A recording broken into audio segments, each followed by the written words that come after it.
আল্লাহ পাক বলেন, হে দুনিয়ার মুমিন, নারী পুরুষ, ধনী গরিব, শিক্ষিত অশিক্ষিত, আলেম ও আওয়াম, আল্লাহকে ভয় করো এবং জবানের হেফাজত করো। যা বলবে জবান দ্বারা সত্য, সঠিক, শালীনভাবে বলো।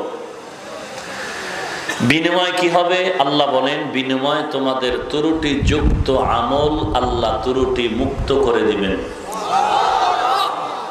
এরপরে আল্লাহ পাক তোমাদের কৃত গুনাহকে মাফ করে দিবেন।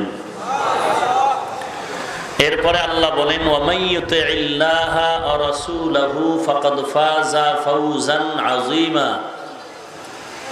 এবং যারা আল্লাহ এবং তার রাসূলের অনুসরণ, অনুকরণ, আনুগত্য করবেন তারা বিজয়ী হবেন, চূড়ান্ত বিজয়ী।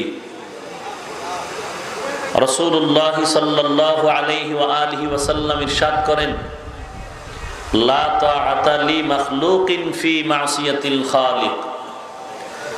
আল্লাহকে অসন্তুষ্ট করে পৃথিবীর ভিন্ন কারো আদেশ নিষেধ গ্রহণ করা হারাম। অন্য হাদিসের অংশে আল্লাহর রাসূল বলেন, আল মুসলিমু মান সালিমাল মুসলিমুনা মিন লিসানিহি ওয়া ইয়াদিহি। পরিপূর্ণ কামেল মুসলমান ওই ব্যক্তি যার জবান এবং হাত থেকে অন্যান্য মুমিন মুসলমান নিরাপদে থাকে। আয়াত ও হাদিসের তরজমা শেষ, এবার অনুবাদ। আল্লাহ পাক আয়াতের মধ্যে দুটো আদেশ দিয়েছেন, মানলে দুটো পুরস্কারের ঘোষণা করেছেন এবং কিভাবে মানবেন তার পদ্ধতিও বলে দিয়েছেন। এক নাম্বার আদেশ, তাকওয়া অর্জন করো, আল্লাহকে ভয় করো। দুই নাম্বার আদেশ হলো জবানকে হেফাজত করো। মানতে পারলে দুটো পুরস্কার। এক নাম্বার পুরস্কার হলো ত্রুটি যুক্ত আমল ত্রুটি মুক্ত হয়ে যাবে। দুই নাম্বার পুরস্কার, জিন্দেগির গুনাহ আল্লাহ মাফ করে দিবেন। এই দুই পুরস্কার তারা পাবে যারা আল্লাহর দুটো আদেশকে মানবে। যারা মানবে না তারা পাবে না। এক নাম্বার আদেশ তাকওয়া। মানবে কি করে? মানার পদ্ধতি হলো, আল্লাহ বলেন, যারা আল্লাহ এবং রসুলের অনুসরণ, অনুকরণ, আনুগত্য করবেন তাদের বিজয়ীটা হবে চূড়ান্ত বিজয়ী।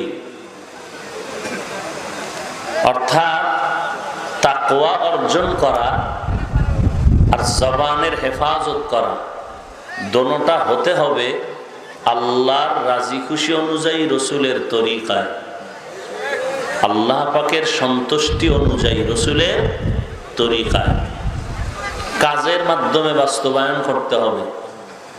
আমি আল্লাহকে ভয় করি, ভয় করি, ভয় করি বললে হবে না। একজনে বলে আমি সাপকে ভয় করি, সাপকে ভয় করি, কিন্তু সে সাপ দেখলে হাত দিয়া ধরতে চায়। প্রমাণ হলো সে আসলে ভয় করে না। হাকিকাতে যে সাপকে ভয় করে সে সাপ ধরবে দূরের কথা, সাপ দেখলে চিৎকার দিবে, সাপ সাপ। এবং যেখানে সাপ থাকার সম্ভাবনা ওখানেও সে যাবে না। ঠিক যে আল্লাহকে ভয় করবেন, ভয়ের মানি হলো আল্লাহ শেষ কথায় বুঝাই দিলেন, আল্লাহ এবং তার রসুলের অনুসরণ করা। অনুসরণ মানি তার অবাধ্য না হওয়া। আল্লাহর অবাধ্য হবে না, রসুলের অবাধ্য হবে না, অবাধ্যতা না করা। তার মানে গুনাহ থেকে নিজেকে ফিরায় রাখা।